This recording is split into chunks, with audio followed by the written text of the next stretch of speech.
everyone. Welcome to another episode of Office Hours, where we teach you what they don't teach you in the classroom about building experiences that are personal and one-to-one for your prospects and customers.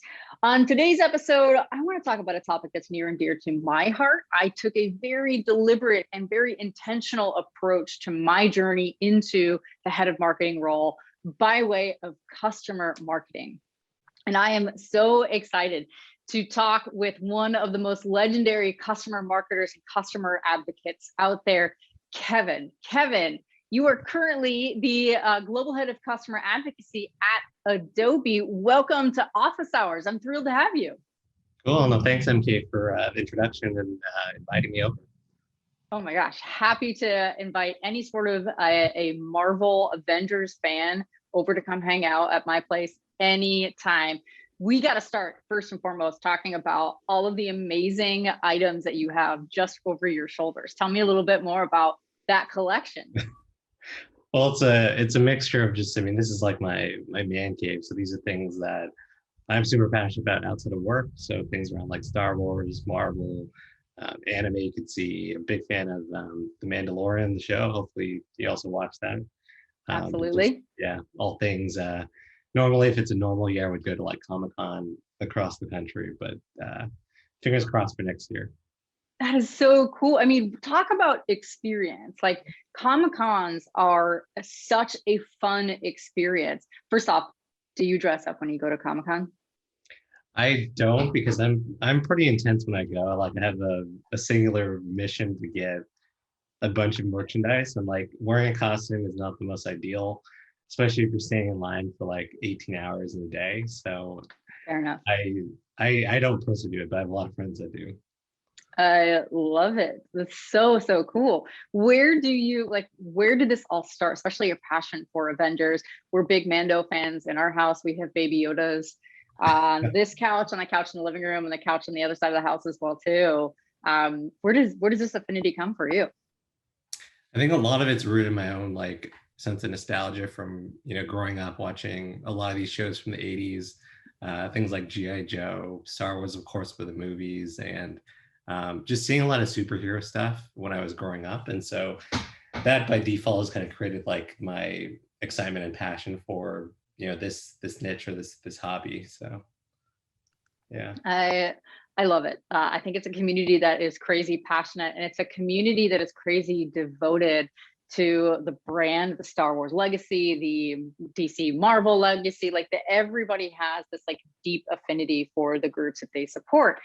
And I've got to think that there's a connection between what you do for your customer advocacy programs and what you do about building community within your customer base, that there's some overlap, there's some similarities, there's things that you've learned about building both of those communities that you thread into the work that you do in your 9 to 5. For sure. I think a lot of it stems from just meeting people where they are, as far as understanding what are their passions, what are the things that get them super excited about. And I've been fortunate that I came from the Marquette acquisition before Adobe acquired us a couple of years ago, and customer passion was central to Marquette's DNA growing up. They existed for roughly about, I think, 11 or so years before we became an Adobe business. But even before that time, a lot of our customers really they gravitated to the product and the solution because it helped build their career. It helped accelerate, building their identity around like, what is it that they love about marketing automation? And we just kind of like tapped into that to give them a channel to redirect that energy and bring people together. I think that's what's the cornerstone of building like really strong communities at the end of the day. I really appreciate the fact that you are talking about bringing people together, because I oftentimes find that businesses who realize that they need some sort of a customer marketing function, customer advocacy function, they actually realize it a little too late. They realize that they need it as a retention play, not necessarily, it's more reactive than proactive.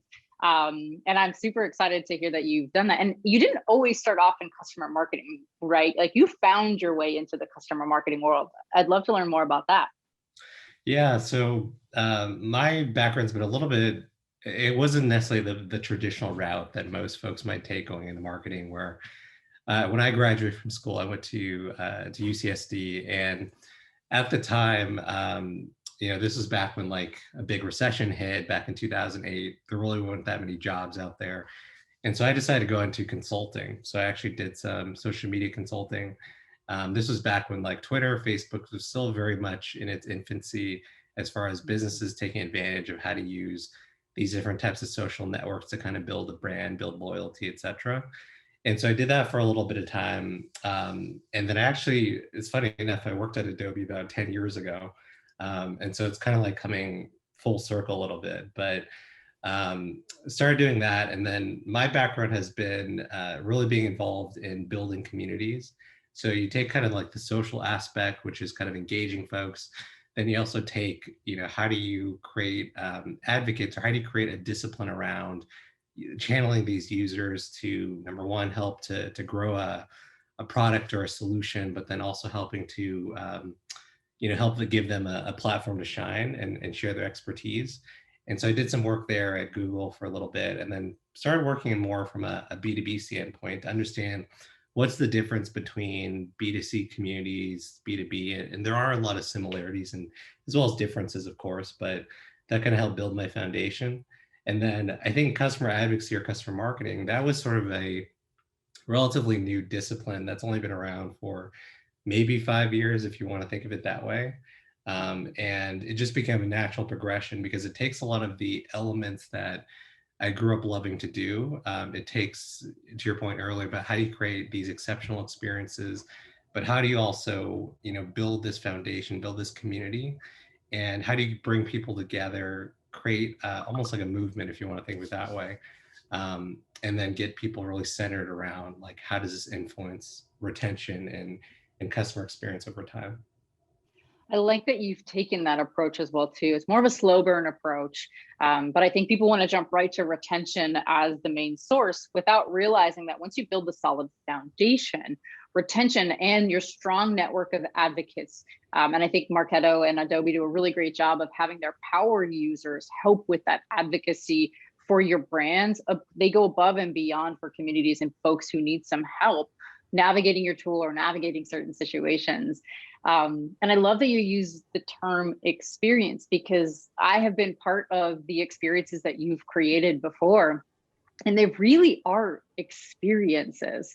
I want to learn a little bit more from you about how you go about architecting and building that immersive experience for your customers that continues to forge community, but also forges experimentation for your own selves and for your team, especially since a lot of viewers on office hours haven't quite refined that motion of customer marketing or customer advocacy yet.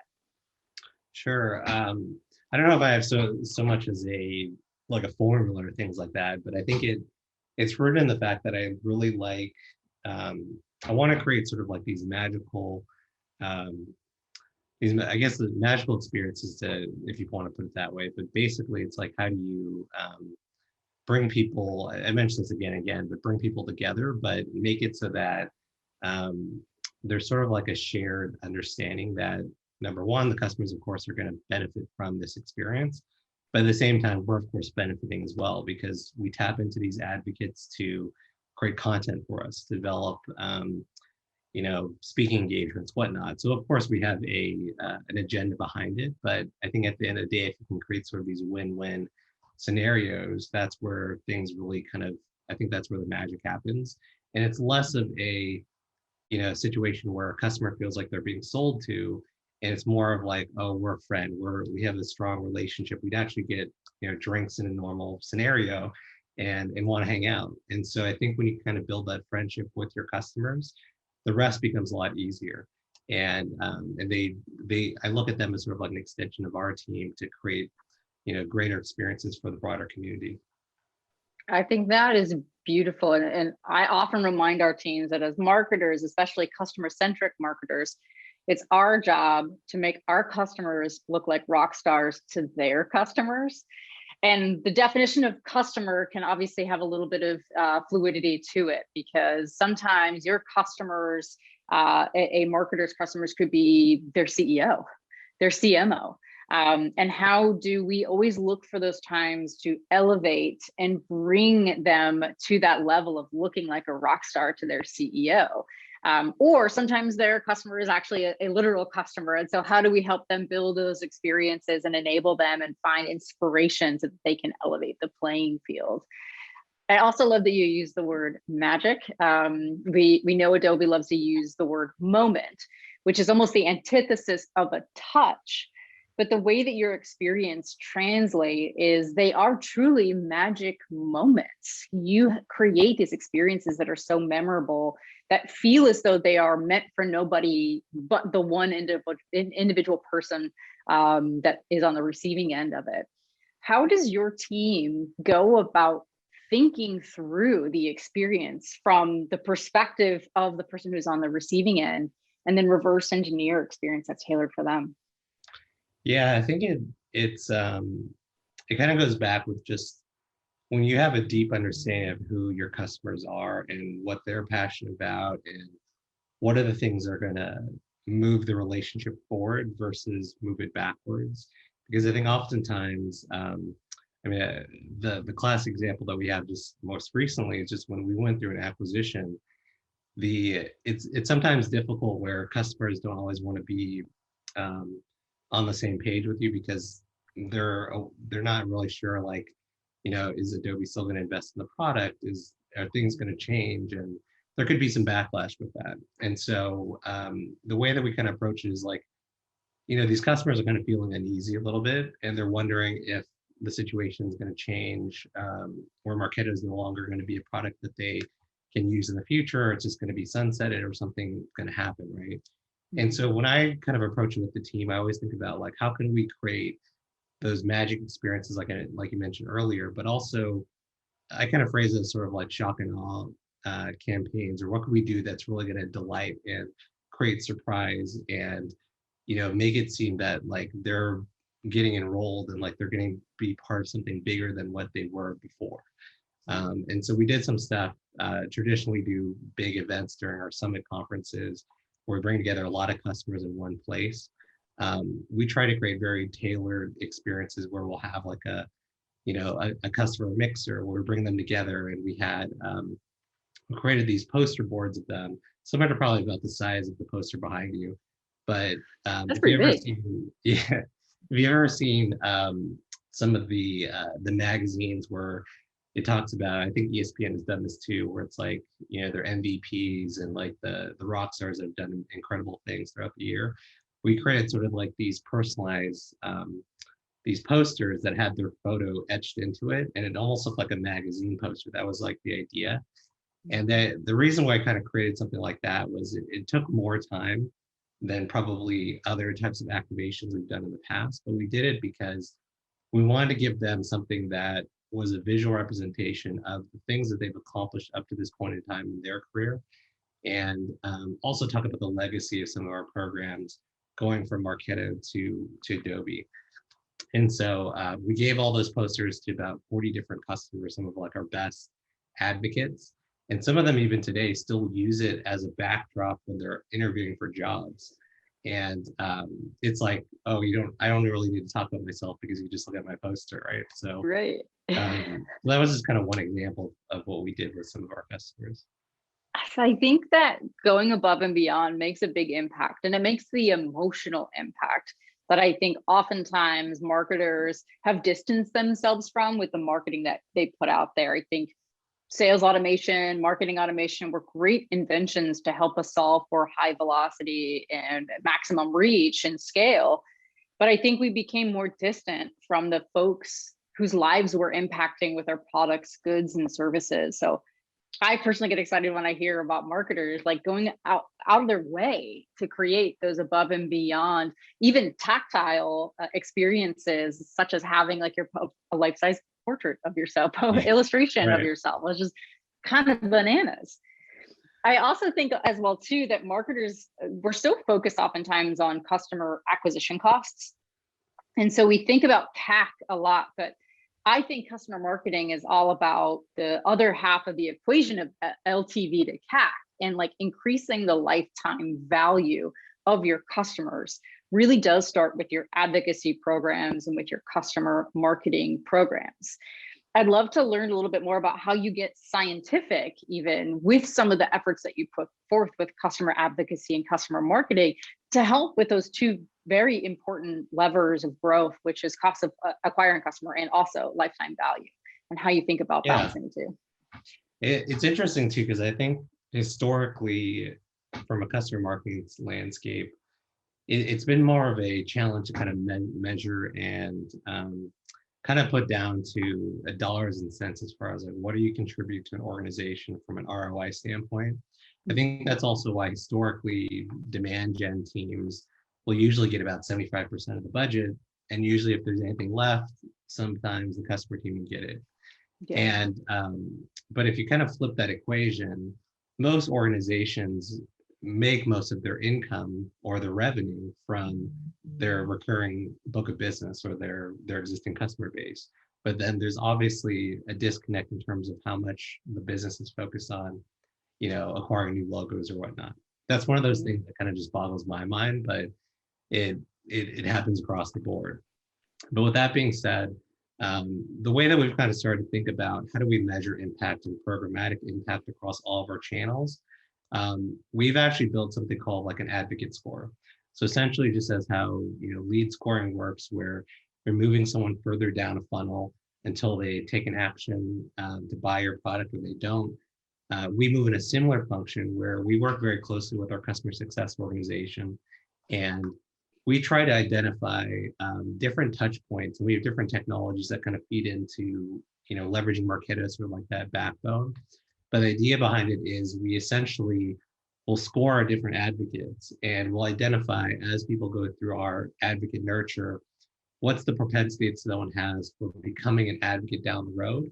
And then also from a churn standpoint, because I think this is like the holy grail, it's like, how can we, if we had like comparing different accounts of customers, and we had to look at accounts that have one advocate versus one that has zero, by adding one or two more additional advocates, how much does that actually decrease churn or possibly reduce churn over time? And so we've started to build some of that modeling around, you know, how do we influence that? And then we also have some specific program numbers we look at from, you know, user groups that we run, from our customer stories that we generate from our awards program, and everything else across the board. But it's definitely been a journey, and I think it's actually been really great to kind of be more data driven, just as some of our other marketing counterparts are. I think that's so important. And my big belief, my point of view for a long time has been that the modern day CMO is going to have had done their time in a demand generation function, potentially in a brand or a product marketing function, but also the customer marketing, customer advocacy motion. Because when you can get the experience at pulling levers of growth in both net new acquisition and or expansion and retention, you're a powerhouse marketer. If you know how to manage the economies of scale and the unit economics of both sides of the business, you're going to be unstoppable. I want to kind of round out today's conversation with just one final question for you, and that's, what does the future hold for customer marketing and customer advocacy, especially since last year during the pandemic, a lot of folks were really forced to think about their customer retention and think about the experiences they were presenting to their customers as a means for trying to keep them, you know, going, empowering, and following their building towards an advocacy. Yeah, I think where the industry is going, we always hear the sort of buzzword around like customer experience and how do we create programs essentially that are aligned to the customer journey and service of that. I think what we're going to start to see is more of a blend between customer success teams and functions, as well as within marketing organizations and sales, because the whole customer experience, you know, that definition, it's not necessarily the ownership of one person or one team, but if anything, it should be a cross-functional thing that every stakeholder within the organization thinks about, whether it's the person working in support, the person building the product, or the person marketing that's actually trying to deliver that experience to a customer. And so I think it's going to be much more of a blended sort of shared responsibility or goal or measurement that that they actually look at. Because to your point earlier, organizations, like if they don't think about what the customer experience is like, or how do we support retention efforts, then likely they're not going to have those customers for very long. And so it's trying to revamp, and you probably even noticed this too. There's a lot more jobs and positions opening up for folks that are trying to get their footing in a customer marketing role or function. And I think even from a demand gen perspective, even the CMOs of the future, like you said earlier, they're going to have a much more multidisciplined view of, as far as like, how do we support both growth as well as retention efforts? And it can't be just siloed towards one or the other, but it has to be sort of this holistic view that they kind of embrace. I could talk to you all day and nerd out about all of this stuff, but I know you're always out there busy thinking about the experiences for your customers. So I'm going to let you go. But if people want to learn from you some more about the tricks of the trade in customer advocacy and customer marketing and creating that next level experience, where can they find you? Where can they find your thought leadership? Sure. I mean, I'm pretty active on LinkedIn. And then, periodically I'll post, speaking sessions or whatnot that I'm doing. I'm speaking at the Product Marketing Association. They have a customer marketing summit that's coming up in the next couple of weeks. So I could share out some links and whatnot.